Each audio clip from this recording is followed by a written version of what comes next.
Hello. हाँ, सब बोलो। सबका है साहब बंदगी। साहेब बंदगी, साहेब बंदगी, साहेब बंदगी। बोलिए बोलिए। ये बोलना चाह रहे थे हाँ हाँ। कि हम थोड़ा दर्शन की इच्छा रख रहे हैं। अच्छा। क्योंकि मेरा भी जीवन का ये अंतिम पड़ाव चल रहा है। अंतिम हाँ पड़ाव चल रहा है। अभी आप आपके मुंह से बोल रही है बराबर, लेकिन आप एक भूल गई कि आपको सार हाँ शब्द की प्राप्ति हो गई। हाँ जी, अभी आपको सार शब्द की प्राप्ति हो गई, तभी हाँ जी, आप दर्शन की लालसा कर रही ना, देहधारी दर्शन की लालसा। ये भी एक हाँ प्रकार की वासना होती है। अगर ये वासना ऐसी रह जाएगी मन के हाँ अंदर और कुछ गड़बड़ हो जाएगा तो फिर ऐसा नहीं करना। अभी कोई वासना नहीं। सार शब्द माने खुद परमात्मा। देखो, हाँ हाँ। शरीर के अरे बॉडी से अरे बेटी परमात्मा तो है, सब बोले बोले। एक तो आपसे ही मिला ना हमको। वेद भी मिला ना और परमात्मा भी मिला दिए ना। हाँ हाँ, तो इसलिए तो। आप उसकी जगह मुझे मानने लगी तो क्या हो जाएगा? एक प्रकार की इच्छा हो गई ना वो। आप बोली ना दर्शन की इच्छा, तो ये हाँ भी एक इच्छा है। ये इच्छा ही नहीं करना, वो परमात्मा के ऊपर छोड़ देना। अगर परमात्मा के मन में है हमारी तुम्हारी भेंट हो जाएगी तो हो जाएगी, नहीं हो जाएगी तो बुरा नहीं मानना, क्योंकि परमात्मा की इच्छा से। परमात्मा की इच्छा के ऊपर चलो, आपके इच्छा के ऊपर या मेरे इच्छा के ऊपर मत चलो, ये मैं कह रहा हूं आपसे। हाँ, तो कैसा है अभी? समझो आप बोल रहे कि मुझे ऐसा लग रहा है मेरा आखिरी टाइमिंग है, तो आखिरी टाइमिंग में उल्टा परमात्मा का ज्यादा ज्यादा सुमिरन करना, दोनों धुन में ही सुनते सुनते उसमें ही लीन हो जाना। हम तो पहले लीन हो ही गए हैं, लेकिन अभी बॉडी तो छोड़नी है ना। तो अभी ऐसा मन में अगर रखेंगी तो आपको गुरु जी आपका दर्शन करना है, अगर दर्शन नहीं हुआ तो मुझे कैसा अच्छा नहीं लगेगा, तो ऐसा नहीं करना। तो एक काम करो ना, आपकी इच्छा है ना, वो परमात्मा के ऊपर छोड़ दो। परमात्मा को कहो कि मुझे गुरु जी का दर्शन करना है, कुछ तो भी करो। अगर किए तो गुरु जी के मन में है, यानी परमात्मा के मन में है। अगर नहीं किए तो परमात्मा के मन में नहीं है। तो सब अच्छा किए दर्शन, अच्छा नहीं हुए तो भी अच्छा, क्योंकि अभी हमें कोई इच्छा नहीं रखना मन में। निरिच्छ हो जाना, निरिच्छ जो बोलते हैं ना, व्यसनी निर्व्यसनी, वैसा इच्छा का उल्टा क्या होता है? निरिच्छा। निरिच्छा अभी इच्छा नहीं, निर्वासना अभी वासना नहीं, कुछ भी इच्छा नहीं, वासना नहीं, कुछ भी मन में नहीं। जो भी करना है परमात्मा करेगा, परमात्मा के ऊपर छोड़ देना, पूर्णी तरह से शरणागति। शरणम मम, परमात्मा को यही कहना, शरणम मम। उन्होंने तो शरणागति दे ही दी है, इसलिए तो परमात्मा का सुमिरन आपसे हो रहा है, परमात्मा आ रहा है। यही सुमिरन ऐसा समझो कि ये जागृत अवस्था है। एक जागृत अवस्था होती है स्वप्न वाली, बराबर। एक स्वप्न हम देखते हैं ना, तो और जब हम जाग जाते हैं तो क्या कहते हैं? मैं स्वप्न से जाग गई हूं, बराबर। वैसा ही अभी ये जाग गई, तो ये जो जगना है ना हमारा 100 बरस वाला या 80 बरस वाला, जो भी जितना हमारी उम्र होगी और हम चले जाएंगे, तो जब हम चले जाएंगे, लेकिन उस सुमिरन में, परमात्मा की सुमिरन में, तो यही असली जगना है। देखो, दो स्वप्न हैं। एक जो रात को हम सोते हैं वो एक स्वप्न होता है, और जो दिन में हम जगते हैं ना वो भी एक सपना है, लेकिन वो बड़ा सपना है। और ये जो सुमिरन है ना, ये असलियत में जगना है। जगना, जागृत अवस्था, इसको असली जागृत अवस्था कहते हैं। स्वप्न से बाहर आना वो जागृत अवस्था नहीं। स्वप्न से तो बाहर आ गए, जागृत हो गए, लेकिन ये जो सुमिरन चल रहा है ना, ये परम जागृति अवस्था है, परमात्मा वाली जागृति अवस्था है।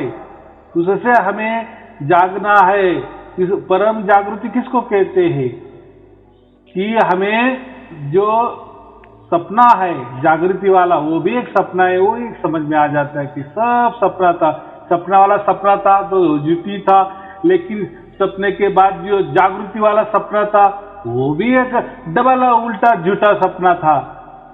बराबर, उसने तो उल्टा वो झूठे सपने में तो हमें 24 लाख योनि में डाला था ना, लेकिन अब तो उसमें से ही हम जाग गए।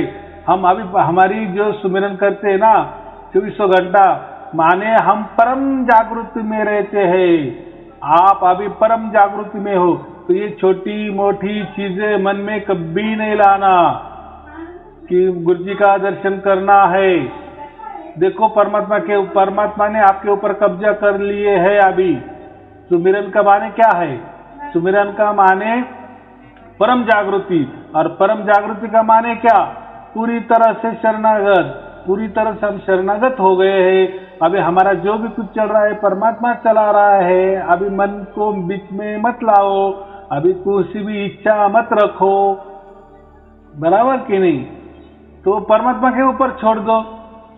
अगर परमात्मा के मन में नहीं है गुरुजी की ये दर्शन करना, तो नहीं होगा। अगर परमात्मा के मन में है इच्छा कि गुरुजी का दर्शन, तो वो भी हो जाएगा, घटित हो जाएगा। लेकिन हुआ तो परमात्मा ने अच्छा किया, नहीं हुआ तो परमात्मा ने बुरा बर्ताव किया, ऐसा मत करो।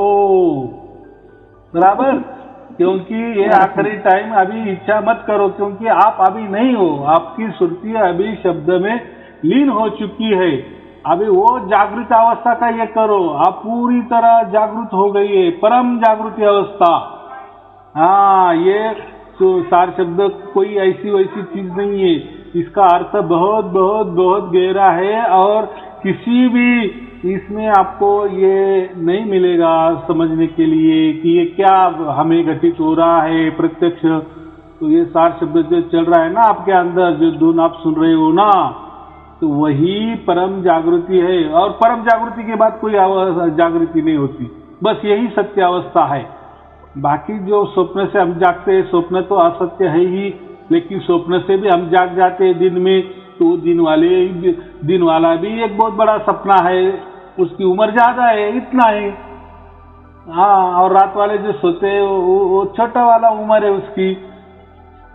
तो ये सपने के प्रकार है।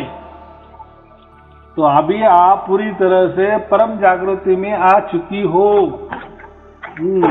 मैं आप मेरे दर्शन में आ जाएगी तो मैं ना थोड़ी कहूंगा, लेकिन मेरी क्या भावना है, आप इच्छा ही मत रखो शरीर की। क्या अभी मेरा तो फोटो भी है, बराबर कि नहीं? तो ऐसा मत करो आखिरी टाइम में, ऐसी इच्छा मत करो।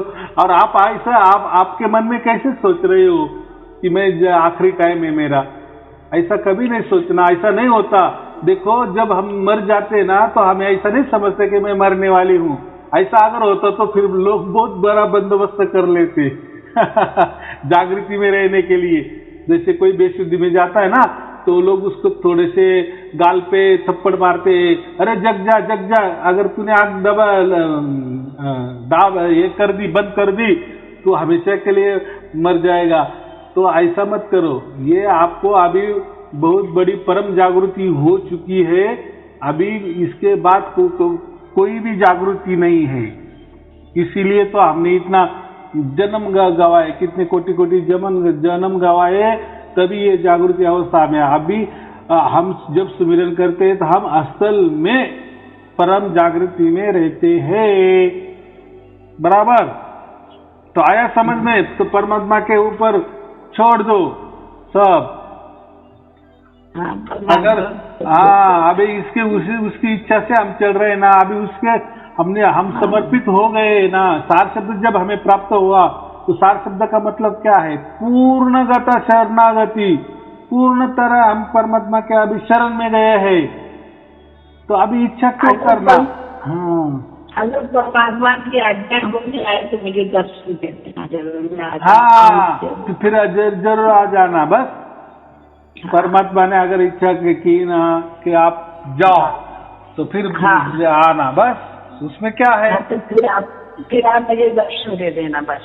हाँ, मैं कहा नहीं बोल रहा हूँ, मैं तो बोला मेरा तो फोटो ही है उसमें, तो अब उसके लिए मैं वही बोल रहा हूँ, हाथ जोड़ के विनती कि आप इच्छा मत करो कुछ, ऐसा मैं बोल रहा हूँ, परमात्मा के ऊपर छोड़ दो ना, ऐसा मैं बोल रहा हूँ। जो वो करेगा ना वो सत्य है, ऐसा मैं, क्योंकि आप अभी परम जागृति अवस्था में हो, तो अभी ये जो प्रकृति वाले अवस्था में नहीं आना, यानी इसलिए पूरी तरह निर्व्यसनी हो जाना या निरिच्छा, कोई अभी निर्विचार, निरिच्छा, निर्व्यसन, कोई अभी आदत नहीं, कोई अभी इच्छा नहीं, कोई अभी विचार नहीं, अभी निर्विचार हो जाना। अब वो स्थिति है हम जागृति वाली, उसमें धुंध रहो ना, क्या करना बॉडी बॉडी का दर्शन।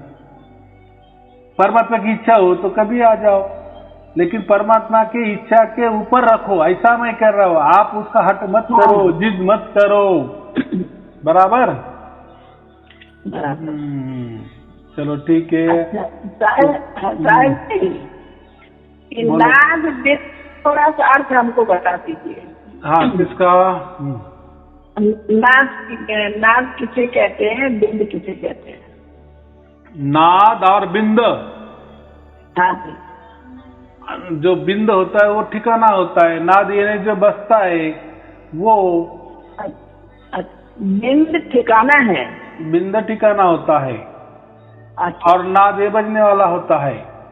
अच्छा। और उसके भी बहुत सारे अर्थ अलग अलग भी है। अभी परमात्मा कबीर जी ने जो नाद और बिंद की व्याख्या की है ना, वो अलग ढंग से की है। तो जो कबीर जी का मूल ज्ञान जो देते हैं ना, नाद का, नाद वाला जो अभी मैंने जो आपको दिया है ना सार शब्द, वो नाद वाला दिया है ना, तो उसको नाद पुत्र कहते हैं। जो नाद पुत्र ये डायरेक्ट परमात्मा वाला ज्ञान होता है। और बिंद, बिंद का एक अर्थ होता है वंश, जैसे वंश परंपरागत से परमात्मा का ज्ञान चलते आया है, उसको बिंद वाले कहते हैं। हाँ, और एक नाद, अभी मैं किस में आता हूँ? मैं नाद पुत्र में आता हूँ। मैं परमात्मा का नाद पुत्र हूँ, परमात्मा नहीं हूँ। या कबीर जी का नाद पुत्र हूँ, कबीर जी नहीं हूँ। तो नाद पुत्र माने ऐसा कि कबीर जी का सच्चा ज्ञान उसके पास होता है, सार शब्द ही होता है, उसको कहते हैं नाद पुत्र या नाद। और मैंने जैसा नाद तैयार करके दिखाया ना परमात्मा का, तो पूरे विश्व में किसी ने नहीं बनाया ना, नाद बना सकता कोई? परमात्मा की इच्छा से नहीं बनाया, कि किसी ने आज तक नहीं बनाया, मैंने पहले बनाया ना।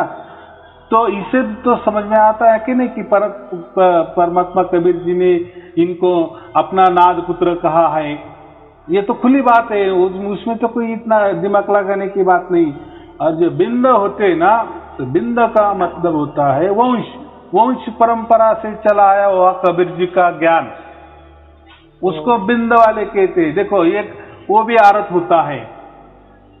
और एक मैंने पहला एक अर्थ बताया, बिंद माने वो ठिकाना जहाँ नाद बज रहा है, वही अदर द्वीप, अम्बुद्वीप समझो, आदर द्वीप समझो, जहाँ परमात्मा का ये जो नाद अखंड चल रहा है। जैसी ज्योति कैसे अखंड जलती है, तो वैसा ही अखंड नाद चल रहा है। उसको ही बिन बाती बिन दिया कहते हैं। बिन बाती बिन दिया या ज्योति जल रही है या चल रही है, जैसे अभी सुमिरन का आप कर रहे हैं ना, वही बिन बाती और बिन दियाते भी दिया है वो। देखो बड़ा क्या है, बहुत बड़े बड़े अर्थ है। तो इसमें नहीं जाना, ना नाद में जाना ना बिन में जाना, जो भी आपके साथ घटित हो गया है वो बराबर घटित हो गया, परमात्मा ने बराबर किया है। परमात्मा के ऊपर विश्वास रखो, और जो भी है ना परमात्मा की इच्छा से होने दो। अभी आपकी इच्छा मत लाओ, प्रकृति वाली इच्छा मत लाओ, काल वाली इच्छा मत लाओ, मन वाली इच्छा मत लाओ, शरीर वाली इच्छा मत लाओ, इंद्रिय वाली इच्छा मत लाओ, बुद्धि वाली इच्छा मत लाओ, कुछ नहीं। मन बुद्धि अहंकार पूरा नष्ट कर दो अभी, बराबर। चलो अभी क्या समझ में आया क्या नहीं आपको ही मालूम, लेकिन मैंने जितना बताने की कोशिश की वो मैंने बता दिए। तो बहुत धन्यवाद। हमें इतना ही समझना। आपका खाना प्रसाद हो गया? हाँ हो गया, अब भी हो गया। अभी हो गया, ठीक है, अब आप आराम करिए। हाँ, आप आराम चलो करिए। ठीक है, शुभ आशीर्वाद। साहेब बंदगी, साहेब बंदगी, साहेब बंदगी, साहेब बंदगी।